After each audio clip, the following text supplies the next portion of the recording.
करना है, that is also written in your book, ठीक है। तो उससे भी आप पढ़ सकते हैं, थोड़ा बहुत एक्सप्लेनेशन आज कर देंगे तो क्लास खत्म हो जाएगी, पीडीएफ भेज दिया जाएगा। ग्रेपवाइन का आई बिलीव मैंने भेज दिया है, फ्लो ऑफ कम्युनिकेशन भेज दिया है, चैनल ऑफ कम्युनिकेशन भेज दिया है।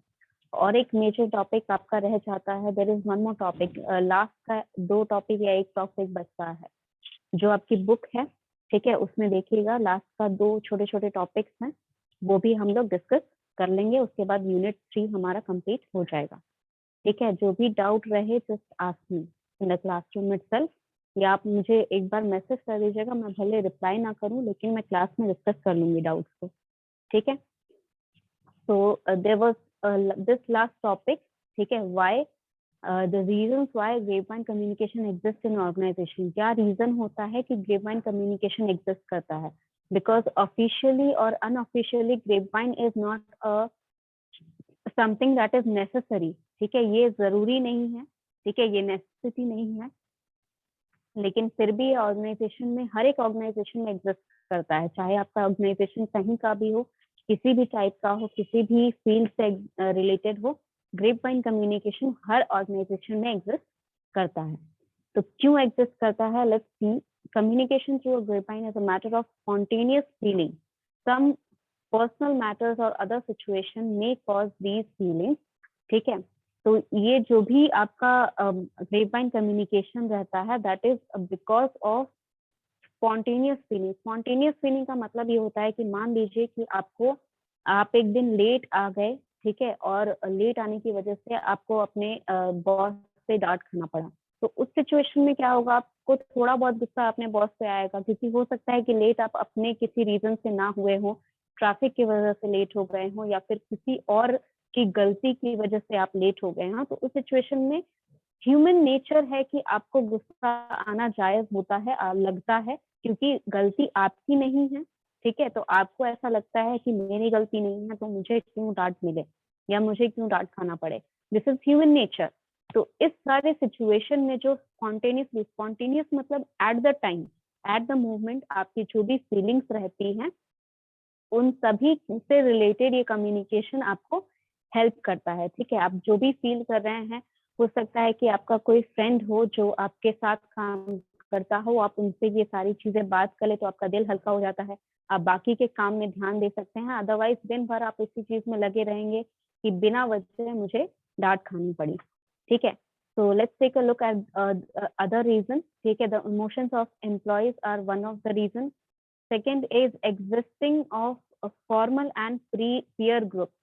For informal और peer group का मतलब क्या हुआ कि आपका जो कम्युनिकेशन है, ठीक है, वो जिस भी बेसिस पे हो रहा है, ठीक है, वो जिस भी बेसिस पे हो रहा है, वो बेसिस क्या है कि एक तरह से रिलेशन बढ़ाना है, ठीक है। आपको रिलेशन बढ़ाना है, उसमें अगर आप बात कर रहे हैं अपने किसी भी मान लीजिए अपने ही किसी कलीग से बात कर रहे हैं, बार बार आपका एक रिलेशन बन जाता है कि वो मुझे समझता है या वो मेरी बातें समझता है, तो एक तरह से अच्छा फॉर्मल इनफॉर्मल ग्रुप बन जाता है आपका, ठीक है। वहां उस इनफॉर्मल ग्रुप में ये मैटर नहीं करता है कि आप किसी के सीनियर हैं या आप किसी के जूनियर हैं, या आप ज्यादा दिन से वहां काम कर रहे हैं उस ऑर्गेनाइजेशन में, या आप नए हैं उस ऑर्गेनाइजेशन में, या आप ज्यादा पैसे कमा रहे हैं या आप कम पैसे कमा रहे हैं।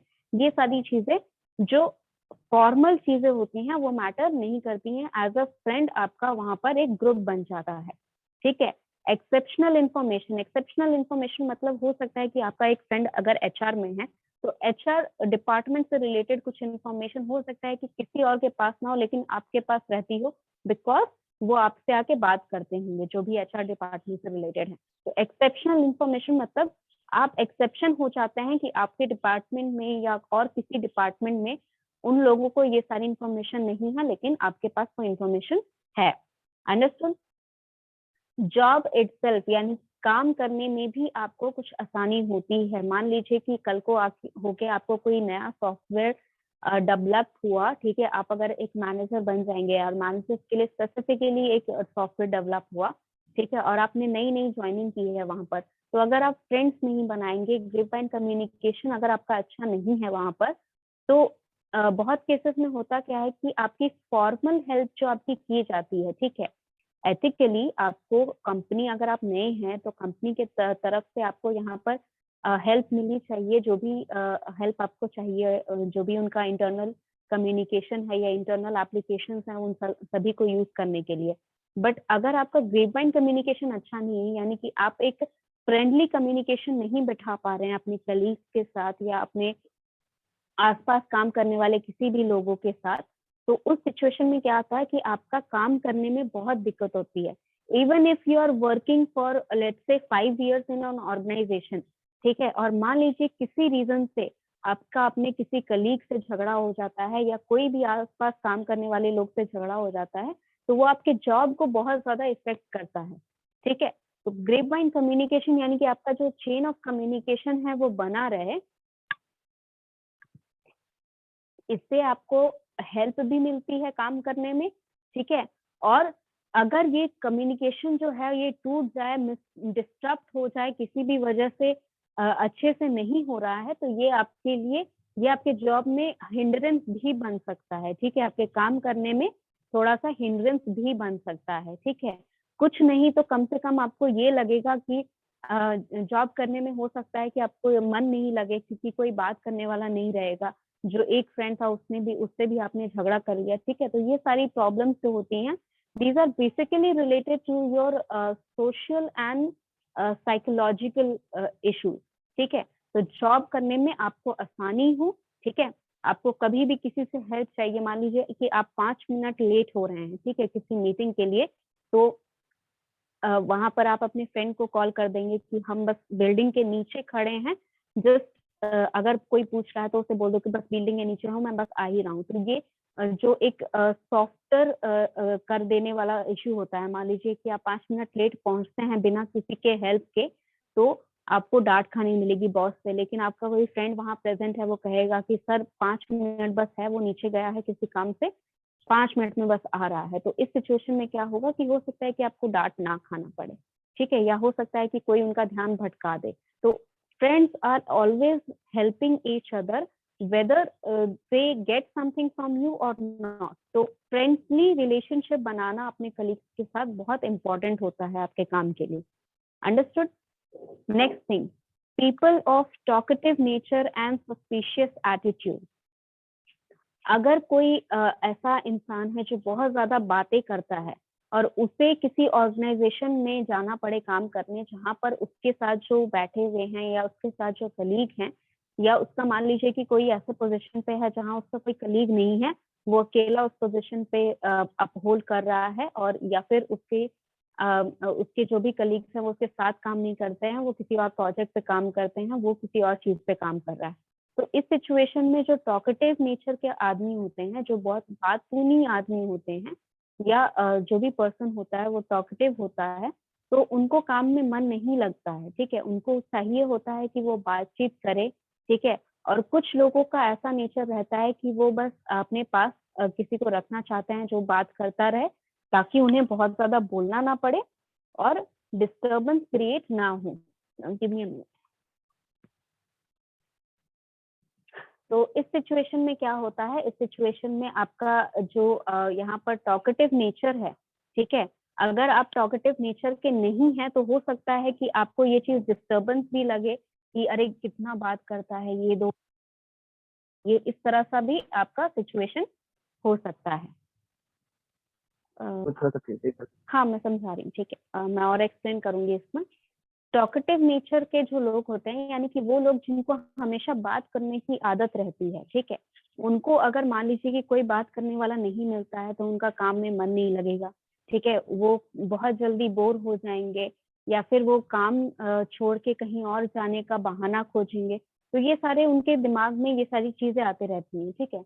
मान लीजिए कि आपका कोई टॉकेटिव नेचर का फ्रेंड है, ठीक है, आपका एक फ्रेंड है जो बहुत बातूनी है, ठीक है, और जब भी आपको रिलैक्स फील करना होता है काम से, तो आप उसके सामने बैठ जाते हैं, वो कुछ ना कुछ बोलना शुरू कर देगा, तो आपका ध्यान थोड़ा सा भटक जाता है काम से, आप थोड़ा रिलैक्स हो जाते हैं, थोड़ा इधर उधर की बातें सुन लेते हैं, ठीक है। तो एक तरह से ये फ्रेंडली नेचर वाला जो लोग होते हैं, आप वो उनके लिए भी हेल्पफुल रहता है और आपके लिए भी, ठीक है। दोनों के लिए ये रिलैक्सेशन का एक माध्यम बन जाता है कि आप थोड़ा सा ब्रेक ले लेते हैं अपने काम के बीच में, दोनों थोड़ा सा 10 मिनट 5 मिनट रिलैक्स कर लिए, फिर काम पे लग गए। सस्पिशियस एटीट्यूड का मतलब होता है कि अगर आप मान लीजिए कि आपके ऑर्गेनाइजेशन में कोई ऐसा पर्सन है, ठीक है, मेल चाहे फीमेल, जो कि मान लीजिए जिसका नेचर अच्छा नहीं है, ठीक है, या जिसका इंटेंशन अच्छा नहीं है, ठीक है, तो अगर वो किसी से बात नहीं कर रहा है, तो बेसिकली यही सोचा जाता है कि या तो उसका मन नहीं लग रहा है काम करने पे, वो काम करना नहीं चाहता है यहाँ बहुत दिन से, या फिर उसको सस्पिशियस नेचर मतलब क्या होता है कि आपको शक हो रहा है उसके एटीट्यूड पे, ठीक है। शक होने का मतलब क्या है कि या तो वो काम ढंग से नहीं कर रहा है, या फिर वो छोड़ना चाहता है, या हो सकता है कि कंपनी का कुछ नुकसान कराना चाहता है। जो भी ये सारे नेचर जो होते हैं, अगर आप फ्रेंडली नेचर नहीं रखते हैं, तो लोगों के दिमाग में आपके लिए कुछ गलत ख्यालात ही आने लगते हैं, ठीक है। भले आप इस वजह से बात ना करते हो क्योंकि आपको पसंद नहीं है लोगों से बात करना, या फिर हो सकता है कि आप एक इंट्रोवर्ट हैं, यानी कि आप बात ज्यादा नहीं करना चाहते हैं, ठीक है, बात ज्यादा करना पसंद नहीं करते हैं। लेकिन अगर आप एक फ्रेंडली कॉन्वर्सेशन आप होल्ड नहीं कर पाते हैं, तो ये सस्पिशियस एक्टिविटीज या सस्पिशियस एटीट्यूड में काउंट होता है, ठीक है। यानी कि लोग आप पे शक करने लगते हैं कि ये शायद ये इंसान अच्छा नहीं है, ठीक है, बात नहीं करता है किसी से अच्छे से, पता नहीं कैसे काम करता होगा। Nobody is actually going to give you review on the basis of the files that you are submitted, ठीक है। मान लीजिए आपको कोई प्रोजेक्ट मिला है, तो उसकी जो फाइल वर्क है उसके बेसिस पे आपका रिव्यू नहीं जाता है, एम्प्लॉय रिव्यू नहीं जाता है, आपका एम्प्लॉय रिव्यू जाता है कि आप उस काम को किस तरह से कर रहे हैं, ठीक है, किसकी हेल्प कर दे रहे हैं, किससे हेल्प ले रहे हैं, किस तरह कम्युनिकेट कर रहे हैं, किस तरह पूरा ऑर्गेनाइजेशन का एनवायरनमेंट जहाँ पर आप बैठ रहे हैं वहाँ का एनवायरनमेंट किस तरह आप बना रहे हैं, ये सारी चीजें आपको लिए मैटर करती हैं। तो जब भी आप कहीं किसी ऑर्गेनाइजेशन में काम करते हैं, तो आपके लिए टीम वर्क बहुत ज्यादा इम्पोर्टेंट है, और अगर आप टीम वर्क नहीं कर पा रहे हैं, तो ये एक नेगेटिव एस्पेक्ट हो जाता है आपके लिए, ठीक है, किसी भी ऑर्गेनाइजेशन में।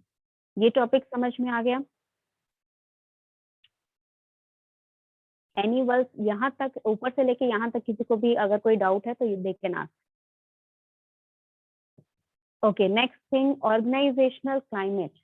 ऑर्गेनाइजेशनल क्लाइमेट का मतलब क्या होता है कि एक पैटर्न होता है, एक बिहेवियर होता है पूरे ऑर्गेनाइजेशन का, ठीक है। मान लीजिए कि अगर कोई ऑर्गेनाइजेशन है जो दिवाली में हर साल एक फंक्शन रखती है, ठीक है, और क्योंकि कोविड की वजह से वो नहीं दिवाली का फंक्शन रख पा रहे हैं, तो वो क्या करेंगे, उन्हें अच्छा नहीं लगेगा ये चीज, ठीक है। तो ये एक क्लाइमेट होता है, क्लाइमेट मतलब वेदर नहीं, यहाँ पर क्लाइमेट मतलब क्या एक्टिविटीज वहां पर हो रही हैं,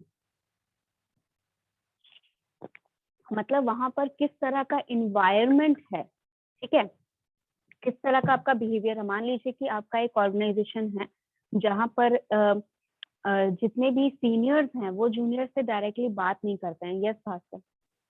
मैम तो यहाँ क्लाइमेट नहीं ना, इन्वायरमेंट होना चाहिए था।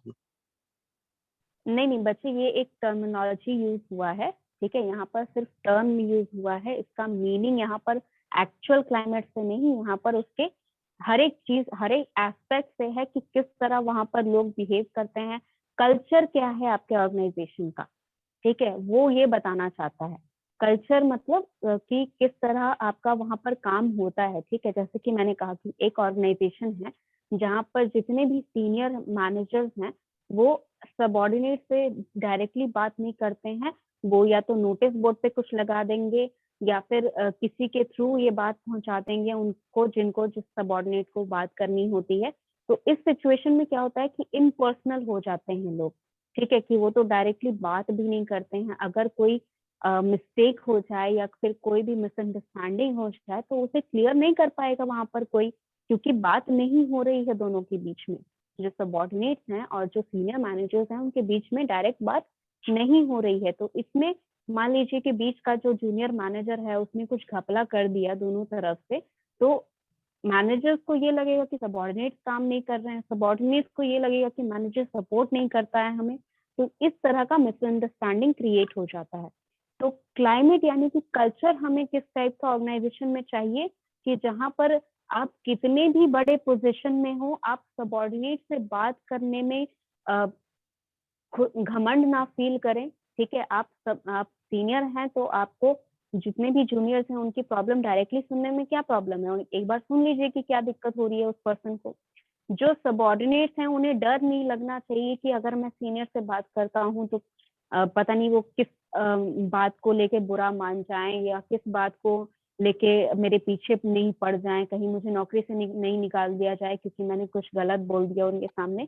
तो इस तरह का डर वाला माहौल सबॉर्डिनेट्स में नहीं रहना चाहिए, ठीक है। और क्या हो सकता है कि आपका जो एनवायरनमेंट है, आपका जो कल्चर है वहां पर, ठीक है, कि मान लीजिए कि आप अगर नए आते हैं, ठीक है, तो किसी भी नए एम्प्लॉय को किस तरह वो वेलकम करते हैं एक ऑर्गेनाइजेशन के थ्रू, या जो आपकी टीम है वो किस तरह आपको वेलकम करती है, ठीक है। अगर कोई एम्प्लॉय जो है रिटायर हो रहा है, उसके रिटायरमेंट के लिए पार्टी रखी जा रही है या नहीं, या उन्हें गिफ्ट दिया जा रहा है कि नहीं, मतलब किस तरह उनका बिहेवियर रहता है, किस तरह वो अपना रिस्पेक्ट प्रेजेंट करते हैं उस पर्सन के लिए जो उनके ऑर्गेनाइजेशन में इतने साल से काम कर रहा है और अब रिटायर कर रहा है, ठीक है। तो ये सारा कल्चर, एक तरह से एनवायरनमेंट या क्लाइमेट, कुछ भी नाम ले लीजिए, सब सिमिलर है। आपका ऑर्गेनाइजेशन किस तरह वर्क करता है, ठीक है। जैसे आपने बहुत जगह देखा होगा कि जो सीईओ हैं या फिर जो भी कंपनी के ओनर हैं, उन्होंने अपने ही रिलेटिव्स को सीनियर वाली पोजीशन दे रखी है।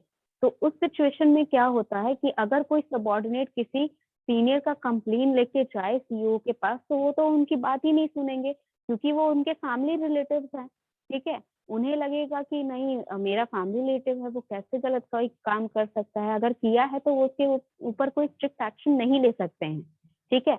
तो ये सारे जो एनवायरनमेंट होते हैं, ये सारे वर्किंग एनवायरनमेंट जो बाकी लोगों के लिए बहुत अच्छे नहीं होते हैं, ठीक है। जहां पर उन्हें छोटा फील हो या फिर उन्हें कमजोर फील कराया जाए या फिर उन्हें कम इम्पोर्टेंस दी जाए, तो वहां पर बहुत ज्यादा केसेस में लोग वहां काम नहीं करना चाहते हैं, मजबूरी में काम करते हैं या फिर कोई स्पेसिफिक रीजन के लिए वहां पर काम करते हैं, अदरवाइज कोई वहां काम नहीं करना चाहता है। बिकॉज ऑब्वियसली उन्हें कोई भी बात ऐसे ही लगेगी, अगर वो सीनियर के पास जा रहे हैं बोलने के लिए तो सीनियर उनकी बात नहीं सुनेगा, सीनियर का वो कंप्लेन करने जा रहे हैं तो उनकी कोई बात नहीं सुनेगा। तो इस सिचुएशन में क्या होता है, जब आप एम्प्लॉयज की बात सुनना बंद कर देते हैं तो यहाँ पर आपका क्लाइमेट बिगड़ जाता है, कल्चर बिगड़ जाता है, एनवायरनमेंट बिगड़ जाता है। तो ये एनवायरनमेंट सही नहीं है वर्किंग क्लास के लिए, ठीक है। तो ये सारी चीजें आपके ग्रेपवाइन कम्युनिकेशन से ही ठीक होती हैं, ठीक है। आपका, क्योंकि देखिए अगर कोई नया आ रहा है तो उसको वेलकम करना ये फॉर्मल नहीं है, ये एक इनफॉर्मल ग्रेपवाइन कम्युनिकेशन में ही आता है, ठीक है। क्योंकि किसी कंपनी के पॉलिसी में नहीं लिखा है कि अगर कोई नया मेंबर ज्वाइन कर रहा है तो हम उसके लिए कुछ उसका वेलकम करेंगे या उसको सबसे इंट्रोड्यूस कराएंगे या उसको सबसे उसको कुछ पार्टी दिया जाएगा, ऐसा कुछ करके ऑर्गेनाइजेशन के रूल में नहीं लिखा होता है। लेकिन ये इनफॉर्मल कम्युनिकेशन है, एक ग्रेपवाइन, एक टाइप का ग्रेपवाइन कम्युनिकेशन ही है। जो नया आया है उसे सबसे मिलाया जाएगा, उसे सबसे इंट्रोड्यूस कराया जाएगा, उसके काम को हेल्प किया जाएगा उसे 2-3 दिन की, हाँ ये काम आप इस तरह से करिएगा। जितने भी वहाँ लोग आसपास काम कर रहे हैं उन्हें सबको हेल्प कर रहे हैं, सारी चीजें, कैफेटेरिया कहाँ है, वॉशरूम कहाँ है, कहाँ पर आप ब्रेक लेने के लिए जा सकते हैं, कहाँ पर अगर कोई बालकनी है जहाँ आप फ्रेश एयर लेने जा सकते हैं, ये सारी चीजें कौन बताता है, इनफॉर्मल कम्युनिकेशन से ही ना बताएंगे। अब सीईओ ने या फिर एचआर ने अगर आपको दे दिया है ऑफर लेटर, तो वो थोड़ी बताएगा आपको कि आपका कैफेटेरिया कहाँ पर है, वो नहीं बताएगा आपको। ये सारे आपके इनफॉर्मल कम्युनिकेशन में आते हैं। तो किस तरह का कल्चर है आपका ऑर्गेनाइजेशन में, ये आपके ग्रेपवाइन कम्युनिकेशन पे डिपेंड करता है, ठीक है। I hope this point is clear. Moving on to the next, grapevine beneficiary to organization. How we are looking at. ये क्यों mention किया ये point I don't know. Provide real news to the grapevine initiator. ठीक है, इसका मतलब क्या होता है, कभी कभार क्या होता है कि मान लीजिए कि अगर जो, जैसे हमने यहाँ पर अलग अलग टाइप के ग्रेपवाइन कम्युनिकेशन पढ़े थे, ठीक है, cluster chain, probability chain, gossip chain, single strand chain. अच्छा, यहाँ पर ये खराब हो गया, आपने जब डाउनलोड किया है ये डॉक्यूमेंट, इस तरह का तो नहीं आ रहा होगा image. I am just asking, आपने सब लोगों को जो मैंने ग्रेपवाइन की फाइल भेजी है, क्या उसमें ऐसा कुछ एरर आ रहा है जहाँ पर आपको इमेज नहीं दिख रही है? अगर ऐसा एरर है तो मुझे चैट बॉक्स में एक बार लिख के बता दो। तो यहाँ पर जितने भी टाइप के आपके गॉसिप चेन्स हैं या जितने भी टाइप के आपके कम्युनिकेशन हैं ग्रेपवाइन में, उसमें होता क्या है कि जो इनिशिएटर होता है, यानी कि जो स्टार्ट करता है ग्रेपवाइन को, जो स्टार्ट करता है ग्रेपवाइन कम्युनिकेशन को, ठीक है, कभी कभार रीजन क्या रहता है स्टार्ट करने का कि उसके पास इंफॉर्मेशन नहीं है और वो सही इंफॉर्मेशन चाहता है। ठीक है, मान लीजिए कि अगर किसी का इंक्रीमेंट हुआ, किसका किसका हुआ ये नहीं पता है, बस इतना पता है कि कुछ लोगों का इंक्रीमेंट हुआ है। ठीक है, तो कभी कभार जानकारी पाने के लिए ए पर्सन क्या करेगा, बी के पास जाके बोल देगा, अरे तुमने सुना सी का शायद इंक्रीमेंट हुआ है सैलरी में, तुमने पूछा उससे? तो ये किस लिए किया उसने, ताकि उसे पता चले कि सी का इंक्रीमेंट हुआ या नहीं हुआ, या फिर हो सकता है कि हाँ, या फिर हो सकता है कि बी बी बी भी ये बात इन्फॉर्म कर देगा ए को कि उसे इंक्रीमेंट मिला कि नहीं मिला। अंडरस्टूड? तो ये इनिशिएटर को भी एक तरह से, जैसे बी जो हो गया वो बोला कि नहीं नहीं उसे थोड़ी मिला, मुझे मिला है, देखो मैंने, मेरा मैसेज आया है, तो इससे क्या हुआ, ए को पता चल गया कि सी को नहीं मिला और बी को इंक्रीमेंट मिला। ठीक है, तो एक्चुअल रियल इंफॉर्मेशन जो है वो इनिशिएटर के पास यानी कि ए के पास आ गई। अंडरस्टूड? अगेन वो क्या करेगा, अब मान लो कि बी सी ने जिसको बात किया उससे कोई मतलब नहीं, ए फिर गया डी के पास, उसने यही बात रिपीट किया कि अरे तुमने सुना ई को इंक्रीमेंट मिला, तो वो बोलेगा हाँ यार देखो ना, हम इतना मेहनत कर रहे हैं, ई को इंक्रीमेंट मिल गया, वो तो कुछ काम भी नहीं करता है। अगेन उसे क्या इन्फॉर्मेशन मिला कि डी को इंक्रीमेंट नहीं मिला है, ई को इंक्रीमेंट मिला है। That means he is starting some rumours और कम्युनिकेशन, एनी टाइप ऑफ, यहाँ पर एक इंफॉर्मेशन वो थ्रो कर रहा है ताकि रियल इंफॉर्मेशन उसके पास आ जाए। अब ये अगर वो दिन भर करता रहेगा तो उसे पता चल जाएगा कि उस डिपार्टमेंट में कितने लोगों को इंक्रीमेंट मिला है, राइट और नॉट?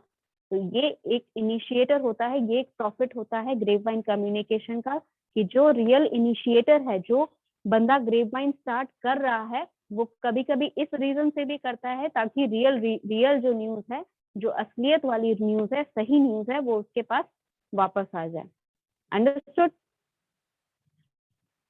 अगर कुछ नहीं समझ में आया, जस्ट रेज योर हैंड और you can write it in the chat box. Considering grapevine as a pulse feeling tool. Pulse feeling tool का मतलब कि वो एक तरह से आप ऐसे समझ सकते हैं कि वो मतलब आपका अगर ग्रेपवाइन अच्छा है तो आपका ऑर्गेनाइजेशन अच्छी तरह काम कर रहा है। अगर आपका ग्रेपवाइन में कोई डिफेक्ट है, ठीक है, तो आपका ऑर्गेनाइजेशन में भी काम जो है स्मूथली नहीं चल रहा है। ठीक है, pulse feeling tool, pulse feeling tool का मतलब होता है पल्स सबका कब फील करते हैं किसी इंसान का, ये देखने के लिए कि वो इंसान जिंदा है या नहीं, राइट? यहाँ पर पल्स आपने देखा होगा, किसी का एक्सीडेंट हो जाता है तो गर्दन पे उसका पल्स फील किया जाता है। तो सिमिलर केस में ग्रेपवाइन जो है, वो ग्रेपवाइन इन कम्युनिकेशन अगर आपका अच्छा चल रहा है किसी ऑर्गेनाइजेशन में, तो इसका मतलब ये होता है कि आपका एटलीस्ट जो काम है, भले हो सकता है कि वहां पर कुछ एम्प्लॉयज नाराज हों आपसे, कुछ एम्प्लॉयज बिल्कुल काम नहीं करते हो, कुछ एम्प्लॉयज बहुत हार्ड वर्क करते हैं फिर भी वो गुस्सा है क्योंकि उन्हें अप्रिसिएशन नहीं मिल रहा है, उसके बावजूद अगर आपका ग्रेपवाइन अच्छा है तो इसका मतलब कि आपका काम जो है, मोटिव जो है ऑर्गेनाइजेशन का, वो पूरा हो रहा है, काम पूरा अच्छे से किया जा रहा है। अंडरस्टूड? नेक्स्ट यहाँ पर है contradicting the false rumour. Contradicting the false rumour, again यहाँ पर सेम केसेस में जब ए ने बी को बताया कि अरे मैंने सुना सी को मिल गया है इंक्रीमेंट, तो इस केस में क्या हुआ कि जो सही, जो वो ए जो है वो रूमर स्टार्ट करना चाहता है कि सी को इंक्रीमेंट मिला है, बी को नहीं मिला है, लेकिन ये रूमर जो हुआ ये फॉल्स वहीं पर फॉल्स हो गया क्योंकि बी ने कंफर्म कर दिया कि नहीं मुझे इंक्रीमेंट मिला है, उसे नहीं मिला है, हमने बात किया है उससे। ठीक है, तो इस केस में जो गलत रूमर्स होते हैं, जो गलत इंफॉर्मेशन पास ऑन किए जा रहे होते हैं इंफॉर्मेशन आपके ऑर्गेनाइजेशन में, उसे भी कहीं ना कहीं पता चल जाता है कि हाँ ये गलत इंफॉर्मेशन पास हो रही है इंफॉर्मेशन आपके ऑर्गेनाइजेशन में, और इसे अगर कोई सही करना चाहता है तो वो जाके सही कर सकता है कि वो किसी भी पर्सन को बताएगा कि नहीं ऐसा नहीं है, ये रियल ऐसा हुआ है, देखो मेरे पास प्रूफ भी है इस चीज का, या अगर प्रूफ नहीं है तो तुम्हें यकीन करना है नहीं करो, लेकिन ऐसा नहीं हुआ था, ऐसा हुआ था। जो सही इंफॉर्मेशन है वो किसी ना किसी तक पहुंच जाएगी और वो फिर सही इंफॉर्मेशन रिवॉल्व होने लगेगी आपके पूरे ऑर्गेनाइजेशन में। ठीक है, तो जितने भी फॉल्स रूमर होते हैं, मान लीजिए कोई भी किसी रीजन से किसी के बारे में बुरा बोल रहा है, ठीक है, तो अगर बाकी सब लोग जानते हैं, बाकी सबका कम्युनिकेशन उस बंदे से अच्छा है, तो बाकी सब लोग जानते हैं कि नहीं वो गंदा इंसान नहीं है, वो अच्छा इंसान है, वो अच्छा काम करता है, ये काम भी करता है, वो काम भी करता है। ठीक है, तो इस केस में जो गलत रूमर्स होते हैं, कम्युनिकेशन ग्रेपवाइन, अगर आपका कम्युनिकेशन अच्छा है ऑर्गेनाइजेशन में, तो गलत रूमर्स नहीं फैलते हैं। ठीक है, next thing, allowing workers in decision making procedure. Decision making में कैसे हेल्प कर सकता है ग्रेपवाइन? मान लीजिए कि अगर किसी को डिसाइड करना है, ठीक है, एचआर डिपार्टमेंट में बेसिकली सबसे हार्ड डिसीजन होता है अगर आपको किसी को कंपनी से निकालना होता है। ठीक है, सबसे हार्ड डिसीजन होता है, भले आपको लगे या किसी और को लगता हो, बाहरी इंसान जो भी है उन्हें लगता हो कि बहुत इजी है, अगर किसी पर गुस्सा आ रहा है, कोई काम अच्छे से नहीं कर रहा है तो उसे निकाल लो। That is not that easy. ठीक है, सबसे हार्ड डिसीजन होता है कि आपको अगर किसी को ऑर्गेनाइजेशन से निकालना होता है या उसे छोड़ने के लिए बोलना होता है। तो इतने हार्ड डिसीजन के लिए कोई अकेला पर्सन रिस्पॉन्सिबल रहेगा तो उसके ऊपर बहुत बर्डन रहेगा, बहुत ज्यादा रिस्पॉन्सिबिलिटी रहेगी, बहुत ज्यादा टेंशन रहेगा उसे। तो अपने बाकी जो फ्रेंड्स हैं, बाकी जिनके साथ उनका ग्रेपवाइन कम्युनिकेशन अच्छा है, उनसे ये प्रॉब्लम डिस्कस करेगा कि अरे ये पर्सन जो है ये बहुत गलत गलत रूमर फैलाता है, ऐसा 3-4 बार हो चुका है ऑर्गेनाइजेशन में जब उसकी वजह से कुछ गलत रूमर फैला हो, और कभी भी टाइम पे असाइनमेंट सबमिट नहीं करता है। ठीक है, बहुत ज्यादा नुकसान हो रहा है इसके चक्कर में, क्लाइंट्स को 3-4 बार फोन करना पड़ता है रुकने के लिए, वो लोग गुस्सा हो जाते हैं। ठीक है, एक क्लाइंट ने तो छोड़ दिया। तो जब इतनी सारी चीजें हो रही हैं तो साफ साफ डिसीजन है, ठीक है, उसके फ्रेंड्स भी बोलेंगे कि साफ साफ है, जब इतना काम नहीं कर पा रहा है वो अच्छे से, तो उसे निकाल दिया जाए। मान लीजिए कोई ऐसा पर्सन है जो नेचर वाइज बुरा है लेकिन काम बहुत अच्छे से करता है, ठीक है, कि वो सबके बारे में गलत गलत इंफॉर्मेशन बोलता तो है लेकिन टाइम पे सबमिट कर देता है, अपना जितना भी प्रोजेक्ट है सब टाइम पे कर देता है, क्लाइंट जो है वो मुझसे बहुत खुश है। तो इस सिचुएशन में क्या किया जाएगा? इस सिचुएशन में उसे निकाला नहीं जा सकता है क्योंकि वो काम अच्छे से कर रहा है। ठीक है, ग्रेपवाइन कम्युनिकेशन की वजह से आप किसी को कंपनी से निकाल नहीं सकते अगर उसका फॉर्मल कम्युनिकेशन या फॉर्मल जो भी वो वर्क कर रहा है वो बहुत अच्छा है। अंडरस्टूड? तो आप उसे वार्निंग दे सकते हैं कि आप जो है गलत गलत रूमर फैलाना बंद करिए, अदरवाइज बहुत स्ट्रिक्ट एक्शन लिया जाएगा। उसके ऊपर अगर एक्शन लेना चाहते हैं तो हो सकता है कि डिक्रीमेंट हो सकता है उसका सैलरी, या फिर उसका पोजीशन उसे डिमोट कर दिया जाए। अगर वो जूनियर मैनेजर की पोजीशन पे है तो उसे सबॉर्डिनेट पे डाल दिया जाए कि आप जो है आपको डिनोट कर दिया गया है, आप आगे नहीं बढ़ेंगे, आप ह्यूमस फैलाते हैं, ऐसा ऐसा करते हैं। ठीक है, तो कुछ भी डिसीजन जो होता है, ठीक है, अगर मान लीजिए एचआर डिपार्टमेंट ना हुआ, कोई और डिपार्टमेंट लेके अगर हम देखें तो फॉर एग्जाम्पल अगर आईटी डिपार्टमेंट है, ठीक है, अगर कोई एक नया टेक्नोलॉजी डेवलप करने की कोशिश कर रहा है कोई, ठीक है, यस भास्कर। मैम ऑर्गेनाइजेशन को तो सिर्फ काम से मतलब होना चाहिए ना मैम। वही तो, नहीं नहीं, काम से अगर मतलब हो रहा है तो आपके काम से अगर किसी और को इफेक्ट पड़ रहा है तो क्या करोगे? मान लीजिए कि आपके बारे में कोई गलत रूमर फैला रहा है और उसकी वजह से आपका इमेज बाकी एम्प्लॉयज की नजर में डाउन हो रहा है। आपका जो सीनियर है उसने भी वो गलत रूमर सुनकर क्या किया है कि आपको प्रोजेक्ट देना बंद कर दिया। ठीक है, कि वो इंसान अच्छा नहीं है, वो इंसान जो है वो बात नहीं, वो गलत काम करता है, हम इसको प्रोजेक्ट और नहीं देंगे। तो उस सिचुएशन तो में मैम ये उस पर्सनली हुआ ना, बिल्कुल पर्सनली हुआ। ठीक है, ये तो इसमें पर्सनली ही हुआ। तो ऑर्गेनाइजेशन का इशू पर्सनली तो नहीं होना चाहिए ना मैम। नहीं, क्यों नहीं होगा? ऑर्गेनाइजेशन को कैसे नहीं फर्क पड़ता है? अगर आपके काम पे फर्क पड़ रहा है, अगर आपका इमेज खराब हो रहा है, इसका मतलब ऑर्गेनाइजेशन का इमेज खराब हो रहा है। ठीक है, every worker that is working, every employ that is working in any organisation, उसका इमेज रिप्रेजेंट करता है ऑर्गेनाइजेशन का इमेज। ठीक है, तो अगर आपके बारे में कोई गलत बात फैला रहा है या आपके बारे में कोई रूमर फैला रहा है पूरे ऑर्गेनाइजेशन में, तो कैसे नहीं उसको फर्क पड़ना चाहिए। आपका इमेज का सवाल है, आपका एक इमेज प्रेजेंट किया जाता है, आपका इमेज बहुत मैटर करता है, आप किसी भी पोजीशन पे काम कर रहे हैं, ठीक है। अगर आपको मान लीजिए कि ये तो बहुत बड़े पोजीशन की बात कर ली, अगर एक नॉर्मल स्वीपर भी जो होता है कंपनी में, बहुत बड़े ऑर्गेनाइजेशन में अगर जाएंगे तो वहां का जो स्वीपर भी होता है ना, उसका भी एक इमेज होता है वहां पर, ठीक है। अगर वो गॉसिप बहुत ज्यादा करता है तो सबसे पहले जब आप ऑर्गेनाइजेशन ज्वाइन करेंगे, आपको सबसे पहले यही बात बताई जाएगी कि अरे उससे कुछ जाकर मत बोल देना, वो सबके बारे में वो सबको बता देगा। उसका एक इमेज होता है। अगर वो स्वीपर बहुत अच्छा है, ठीक है, वो सबकी हेल्प करता है, तो ये भी चीज आपको 2-3 दिन में पता चल जाएगी कि ये स्वीपर भैया बहुत अच्छे हैं, इनसे अगर आपको कुछ भी पूछना हो, कुछ भी मंगवाना हो तो इनसे बोल दीजिएगा, वो लाके दे देंगे आपको। Image matters in your organization. That is not personal, that is organizational formal thing. ठीक है, आपका इमेज ऑर्गेनाइजेशन के लिए उतना ही इम्पोर्टेंट है जितना उनका इमेज मार्केट के लिए इम्पोर्टेंट है, ठीक है।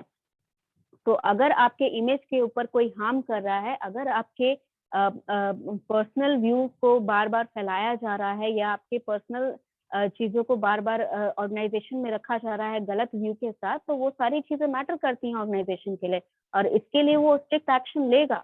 हो सकता है कि वो उस बंदे को निकाले ना ऑर्गेनाइजेशन से, हो सकता है उस बंदे को वो बहुत बड़ा कुछ पनिशमेंट ना दिया जाए, बट एटलीस्ट वो वार्निंग देगा कि आप इस तरह गलत इंफॉर्मेशन ना फैलाएं जाए, ठीक है। ऐसा नहीं है कि आपको छोड़ दिया जाएगा। ऑर्गेनाइजेशन में कम से कम, बहुत कम, अगर मान लीजिए कि बहुत छोटा भी एक्शन लिया जाता है, तो बहुत छोटे एक्शन में पूरे ऑर्गेनाइजेशन में एक सर्कुलर ये जारी किया जाएगा कि जो भी रूमर्स फैलाता हुआ दिखेगा या जिसके बारे में भी रूमर्स जो भी रूमर्स फैलाने के लिए रिस्पॉन्सिबल पाया जाएगा, अगर प्रूफ मिल गया तो उसके खिलाफ स्ट्रिक्ट एक्शन लिया जाएगा। ये सबसे मिनिमम लेवल पे आपका एक ऑर्गेनाइजेशन के लिए आपका जो ऑर्गेनाइजेशन है वो उसका एक इफेक्ट वो करेगा आपके लिए, ठीक है, सबसे लो पे भी। तो अगर बहुत ज्यादा कुछ इफेक्ट पड़ रहा है, आपके काम पे इफेक्ट पड़ने लगा, आपके प्रोजेक्ट पे इफेक्ट पड़ने लगा, आपके क्लाइंट्स पे इफेक्ट पड़ने लगा, तो ये बहुत बड़ा मैटर होता है ऑर्गेनाइजेशन के लिए, और इसके लिए वो बिल्कुल कुछ ना कुछ स्ट्रिक्ट एक्शन लेगा। Any other doubt related to anything? Last हमारा बचा है, that is developing a good organisation climate, ठीक है, that is similar to your organisation climate, ठीक है। ये बार बार रिपीट किया गया है 2-3 पॉइंट, ठीक है, वो सेम चीज है। तो यहाँ पर जितने भी पॉइंट्स मेंशन है, क्यों आपका ग्रेपवाइन जरूरी है, ये सारे चीज हमने डिस्कस कर लिया है। किसी को भी कोई डाउट है तो अभी पूछ लो, वी हैव 20 मोर मिनट, ठीक है। या तो मैं दूसरा टॉपिक स्टार्ट कर सकती हूँ या फिर आपको जो भी डाउट है आप पूछ सकते हो। यस भास्कर। वो मैम कहता है कि अगर कोई भी ऑर्गेनाइजेशन या कंपनी अगर अपनी फैमिली को मेंबर को रखती है तो ऑर्गेनाइजेशन के लिए बेनिफिट ही है ना मैम? बच्चे, हर चीज का, जैसे कि मैंने कहा कि कोई भी एस्पेक्ट होता है उसका एडवांटेज डिसएडवांटेज दोनों रहता है, ठीक है। अगर वो फैमिली मेंबर्स का रखती है तो इसमें क्या होता है कि फैमिली मेंबर्स को पहली बात तो एम्प्लॉयमेंट मिलेगी, दूसरी बात होता है कि वो फैमिली मेंबर को ट्रस्ट कर सकते हैं, तो उनका कोई भी ट्रांजैक्शन अगर होगा, कोई भी क्लाइंट से बातें होंगी, कोई भी प्रोजेक्ट होगा, वो एकदम ट्रांसपेरेंट होगा, यानी कि वो सबको एकदम खुल के बता सकते हैं कि ये प्रोजेक्ट मिला है, इतना इतना पैसा मिलेगा, इतना इतना प्रॉफिट होगा, वो सबको ये खुल के बता सकते हैं क्योंकि रिलेटिव्स हैं उनके, वो उन पे ट्रस्ट करते हैं, ठीक है। तो ये एक बेनिफिशियली फैक्टर होता है ऑर्गेनाइजेशन के लिए। लेकिन बहुत जो रियल लाइफ सिनेरियो है, ठीक है, रियल लाइफ सिनेरियो में होता क्या है कि बहुत लोग क्या करते हैं कि उसका गलत फायदा उठाते हैं। मान लीजिए आप अच्छे हैं, आपके 4 रिलेटिव हैं वो अच्छे हैं, लेकिन कोई ना कोई एक ऐसा होगा जो अपनी पोजीशन का गलत फायदा उठाएगा, ठीक है। वो हो सकता है किसी नए इंटर्न को बहुत ज्यादा काम करने के लिए, अपना काम करने के लिए दे दे कि तुम नहीं करोगे तो तुम्हें मैं नौकरी से निकलवा दूंगा, मेरे पापा यहाँ पर ओनर है या मेरे रिलेटिव यहाँ पर ओनर हैं, ठीक है। इस तरह से रियल सिनेरियो में इस तरह के केसेस होते हैं, और ये एक साइड इफेक्ट है, एक तरह से आप कह सकते हैं कि अपने रिलेटिव को या जो भी बहुत ज्यादा ट्रस्ट, अगर आप ब्लाइंडली किसी पे ट्रस्ट कर रहे हैं ऑर्गेनाइजेशन में, तो ये एक साइड इफेक्ट हो जाता है, ठीक है। एडवांटेज भी है, डिसएडवांटेज भी है उस चीज का, ठीक है। अजीत, यस। क्या क्वेश्चन है बच्चे आपका? मैम ये पल्स फीलिंग टूल्स के बारे में फिर से एक बार एक्सप्लेन कर दीजिए।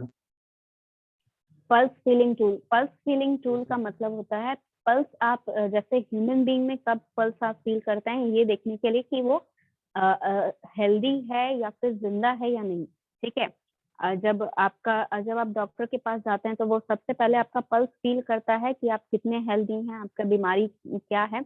अगर कोई पल्स में बीमारी रहती है तो आपको वो बताते हैं कि आपका शायद ब्लड प्रेशर में दिक्कत है या जो भी दिक्कत है। तो पल्स जो फील किया जाता है वो ये जानने के लिए किया जाता है कि आप जिंदा हैं या नहीं, या आप कितने हेल्दी हैं। तो सिमिलर केस में ग्रेपवाइन अगर आपका ऑर्गेनाइजेशन का अच्छा है, ग्रेपवाइन कम्युनिकेशन, तो वो आपके ऑर्गेनाइजेशन का बहुत बड़ा इफेक्टिव रहता है, क्योंकि अगर आपका ग्रेपवाइन कम्युनिकेशन अच्छा है तो इसका मतलब ये होता है कि आपका ऑर्गेनाइजेशन जो है वो बहुत स्मूथली काम कर रहा है, ठीक है। तो वो एक पल्स फीलिंग टूल, वो एक टूल की तरह, ग्रेपवाइन कम्युनिकेशन एक टूल की तरह काम करता है ये जानने के लिए कि आपका ऑर्गेनाइजेशन जो है वो स्मूथली काम कर रहा है या नहीं कर रहा है, ठीक है। अभी समझ में आया या दोबारा समझाऊं? Just raise your hand anyone else who is having any doubt, या दोबारा कोई टॉपिक या दोबारा कोई ऑप्शन समझाना है, यहाँ पर दोबारा कोई पॉइंट समझाना है तो।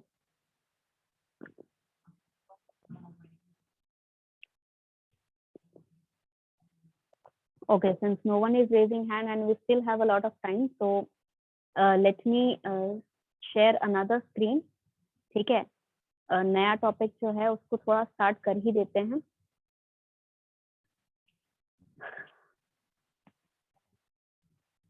Let me share the screen with you. Okay, this is next topic is your communication pattern. इसका PDF नहीं बनाया है इसलिए मैं डायरेक्ट वेब पेज एक शेयर कर रही हूँ आपके साथ, ठीक है। कम्युनिकेशन पैटर्न का क्या मतलब होता है कि किस पैटर्न में आपका कम्युनिकेशन फ्लो हो रहा है, ठीक है। पैटर्न नहीं समझ पा रहे हो तो let me share this with you, ठीक है। ये देखिए, ये आप स्क्रीन पे देख पा रहे होंगे। कम्युनिकेशन जो है किस पैटर्न में आपका शेयर हो रहा है। यहाँ पर पैटर्न्स आपको अलग अलग दिख रहे होंगे स्क्रीन पर। सर्कल है, चेन है, वाई है, व्हील है एंड नेटवर्क है। ये सारे आपके पैटर्न हैं जिस पैटर्न से आपका फ्लो हो रहा है कम्युनिकेशन, ठीक है। यहाँ पर कम्युनिकेशन जो है वो स्पेसिफाई नहीं किया गया है कि फॉर्मल है या इनफॉर्मल है या ग्रेपवाइन है, कौन से टाइप का कम्युनिकेशन है ये स्पेसिफाई नहीं किया गया। सिर्फ आपको फ्लो पे देखना है कि किस तरह फ्लो हो रहा है आपका कम्युनिकेशन, ठीक है। क्या पैटर्न बन रहा है आपका, A to B जा रहा है, B to C जा रहा है, C to D जा रहा है, ये किस पैटर्न में जा रहा है, वो पैटर्न पे आपको ध्यान देना है। अंडरस्टूड? तो ये क्या होता है पैटर्न, ये आपको पता चल गया, ठीक है। When you just take a look at the pattern that is being followed from communication from the one point to the other end, एक एंड से दूसरे एंड का आपका जो कम्युनिकेशन हो रहा है वो क्या पैटर्न फॉलो कर रहा है, ये आपका कम्युनिकेशन पैटर्न होता है, ठीक है। अब जो टाइप के आपके कम्युनिकेशन होते हैं, that is your first is your circle, ठीक है। सर्कल में क्या होता है कि there is a leader and hierarchy in the group member. इसका मतलब होता है कि एक सर्कल है, ठीक है। सर्कल मतलब गोल मत समझिएगा, ठीक है। सर्कल का मतलब होता है कि वो एक ग्रुप है, ठीक है।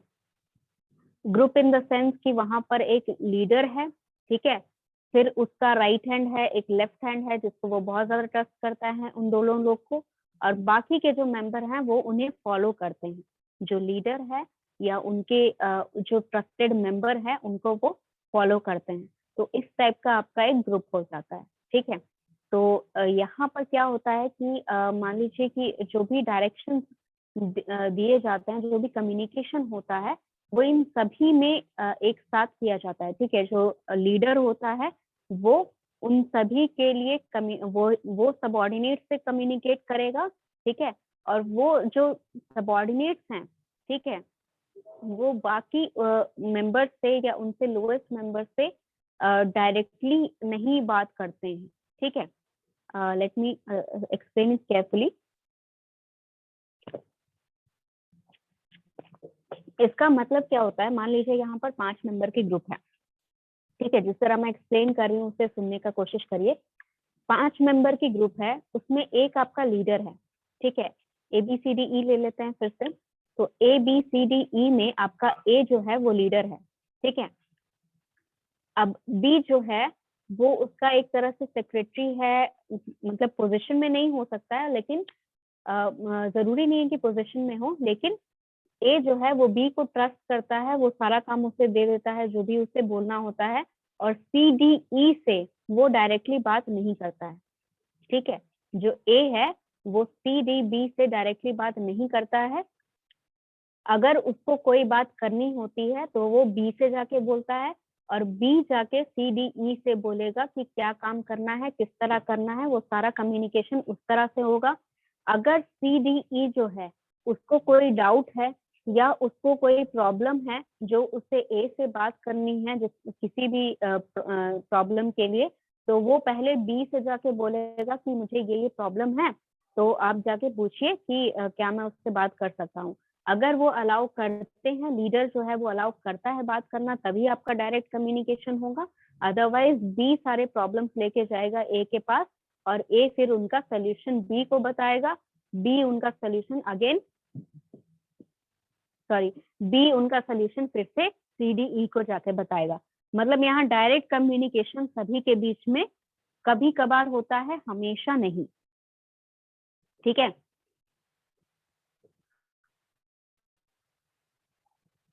बेसिकली जो यहाँ पर कम्युनिकेशन फ्लो होता है वो वन डायरेक्शन होता है। वन डायरेक्शन का मतलब जो लीडर होता है वो सिर्फ ऑर्डर करता है। ऑर्डर किसे करेगा? वो बी को ऑर्डर करेगा, यानी जो सेक्रेटरी वाले पोजीशन पे है उस पर्सन को वो ऑर्डर करेगा कि ये ऑर्डर होना चाहिए, ये चीजें इतने इतने टाइम तक खत्म हो जानी चाहिए। CDE जो है उन्हें जाके बताएगा कि ये काम करवाना है, आज करवाना है, इतने देर में करवाना है, ठीक है। ये सारी चीजें आपका बताया जाएगा। अंडरस्टूड? ये आपका सर्कल चेन हो गया, सर्कल पैटर्न हो गया। कि सर्कल में, सर्कल का मतलब ये मत समझना कि गोल, कभी भी मत सोचना गोल, ठीक है। सर्कल मतलब ये कि एक क्लोज निट फैमिली की तरह, ठीक है। जैसे मान लीजिए आपकी फैमिली है, पापा को अगर कुछ डांटना होता है आपको तो वो डांट देते हैं, लेकिन अगर कुछ बोलना होता है या कुछ करवाना होता है आपसे तो वो क्या करेंगे, वो आपको डायरेक्टली नहीं बोलेंगे, वो मम्मी को बोलेंगे कि अरे उसको बोल दो कि वो ऐसा कर लेगा, वो वैसा कर लेगा, ठीक है। मम्मी आपको जाके फिर बोलेगी, आपको आपके भाई बहन को जाके बोलेगी कि ये काम है, पापा ऐसा ऐसा करने के लिए बोल रहे थे, तुम जाके कराओ, ठीक है, तुम ये कराओ, तुम वो कराओ, ठीक है। तो ये आप इस तरह का सर्कल समझिए कि एक क्लोज नेट आपका कम्युनिकेशन यहाँ पर हो रहा है। क्लोज नेट कम्युनिकेशन मतलब कि जो लोग भी यहाँ कम्युनिकेट कर रहे हैं उनका एक ऑर्डर है जिस तरह से वो कम्युनिकेट करते हैं और वो सभी लोग फॉलो करते हैं, ठीक है। सर्कल में किसी को कोई प्रॉब्लम, किस तरह फ्लो हो रहा है कम्युनिकेशन? सर्कल कम्युनिकेशन में, सर्कल पैटर्न में किसी को कोई प्रॉब्लम?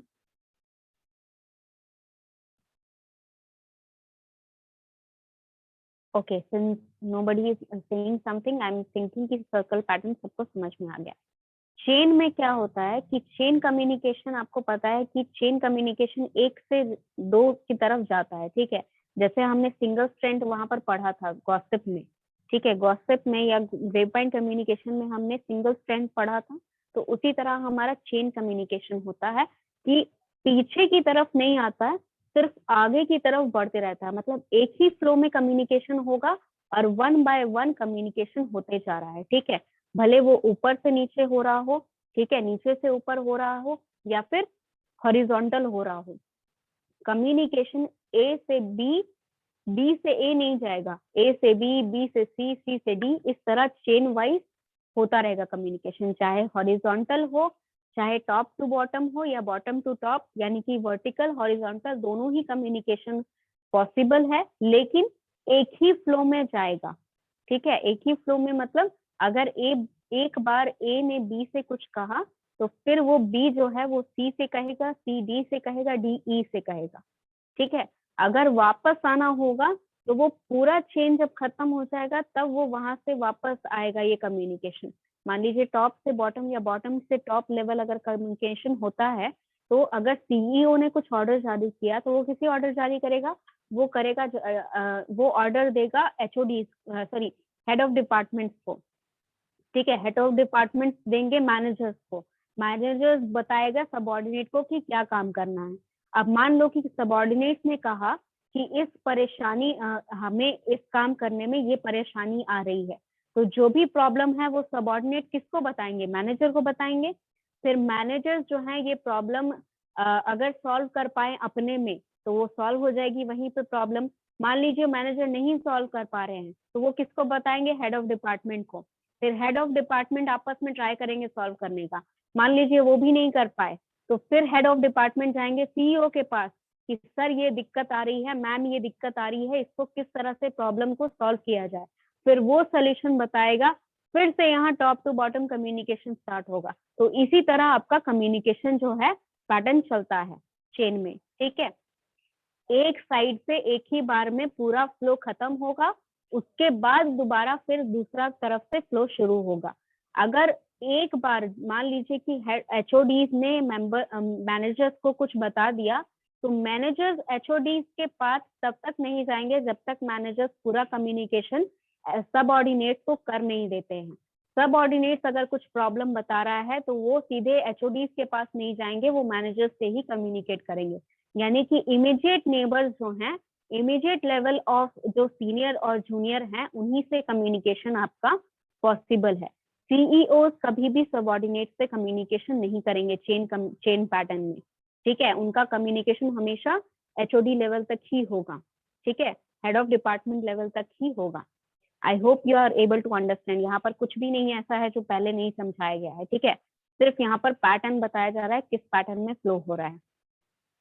व्हील या फिर स्टार कम्युनिकेशन में क्या होता है कि यहाँ पर पहले तो स्ट्रक्चर समझ लो। स्ट्रक्चर क्या है, there is a leader at the centre of all communication,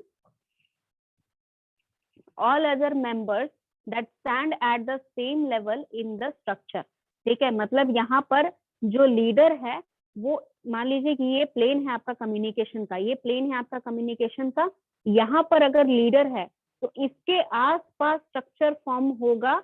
जो लोग यहाँ पर बात करना चाहते हैं, जितने मेंबर बात करना चाहते हैं, इसके आसपास ही रहेंगे। और यहाँ एकदम सेंटर में जो है हमारा लीडर रहेगा, कम्युनिकेशन के बिल्कुल सेंटर में, ठीक है। इसके थ्रू जो है इसने इसको कम्युनिकेट किया, इसको कम्युनिकेट किया, इसको कम्युनिकेट किया, इसको कम्युनिकेट किया। फिर इसको अगर कुछ बात करनी होगी तो ये सीधा अपने लीडर से बात करेगा, बी को कुछ बात करनी होगी वो भी सीधा लीडर से करेगा। तो इस तरह का आपका पैटर्न फ्लो होता है। जैसे यहाँ पर व्हील चेन में या स्टार पैटर्न जो यहाँ पर ऊपर में दिखाया गया था, देखिए व्हील में किस तरह का यहाँ पर स्ट्रक्चर बताया गया है। एक सेंटर में है, ठीक है, ये दिख रहा होगा कि यहाँ पर बहुत छोटा नहीं दिख रहा है, स्क्रीन को जूम कर लीजिएगा थोड़ा सा अगर बहुत छोटा दिख रहा है तो। यहाँ देखिए ये बीच में एक सेंटर में है, वो आपका लीडर है, ठीक है। उससे कम्युनिकेट यहाँ पर 4 लोग दिखाए गए हैं, उससे 4 लोग कम्युनिकेट कर रहे हैं। ओके, विजिबल है, then it is very good. यहाँ पर सेंटर में आपका लीडर है, ये कम्युनिकेट कर रहा है ए बी सी डी चारों को। चारों लोगों को आपस में कम्युनिकेट नहीं करना है।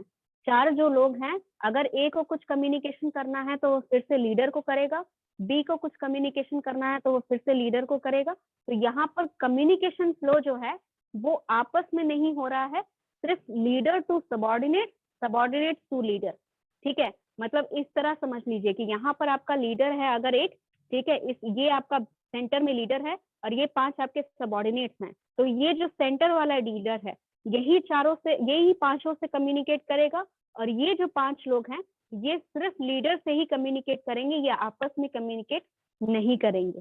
आई hope you are able to understand. Wheel structure सबको समझ में आ गया? Write a yes in the chat box, जल्दी जल्दी लिख दो चैट बॉक्स में यस। व्हील स्ट्रक्चर सबको समझ में आ गया। सर्कल, चेन और व्हील हम लोग खत्म कर चुके हैं। तीनों में से किसी को भी कोई डाउट है तो अभी पूछ लो। Repeat once, okay, I will repeat again.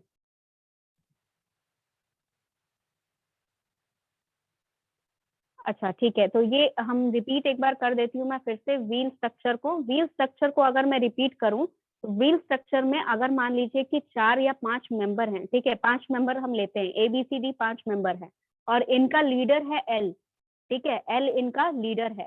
अगर I can show you in this structure, अच्छा, have I taken the attendance? Let me take again, even if I taken attendance लेते हैं, उसके बाद फिर दोबारा पढ़ेंगे। यस, तो let me just share you the screen. White board पे देखते हैं अगर स्ट्रक्चर बन पाए तो। यस, मान लीजिए ये आपका सेंटर ऑफ, ये आपका स्ट्रक्चर है, इसमें कम्युनिकेशन हो रहा है, ठीक है। तो यहाँ पर सेंटर में जो है, यहाँ पर सेंटर में आपका लीडर है, ठीक है, ये सेंटर में आपका लीडर है, और 5 जो लोग हैं, ठीक है, 5 लोग यहाँ पर, एक यहाँ पर, एक यहाँ पर, एक यहाँ पर, एक यहाँ पर, और एक यहाँ पर, ये 5 लोग हैं, ठीक है। कम्युनिकेशन किस तरफ फ्लो होगा? कम्युनिकेशन हमेशा इस साइड से फ्लो होगा, ठीक है, इस साइड से फ्लो होगा, इस साइड से फ्लो। लोग कम्युनिकेट नहीं कर सकते हैं, जो 5 मेंबर हैं वो लीडर से कम्युनिकेट करेंगे, और लीडर जो है, सॉरी मुझे ये वाला लगाना चाहिए था, लीडर जो है वो लीडर इनको आपस में कम्युनिकेट करवा सकता है, ठीक है। ABCD जो है उनसे लीडर कम्युनिकेट करेगा, और लीडर जो है वो कम्युनिकेशन जो है अपना आपस में ही रखेगा, ठीक है। मतलब ये जो लीडर है ये इन 5 से कम्युनिकेट करेगा, और ये 5 जो हैं ये वापस लीडर से ही कम्युनिकेट करेंगे, ठीक है। ये स्ट्रक्चर थोड़ा सा डिसऑर्डर्ड हो गया है, बट आई होप सबको समझ में आ गया हो। अभी भी किसी को अगर डाउट है व्हील में, this is your wheel structure, let me right this down here, this is your wheel structure. समझ में आ गया सबको?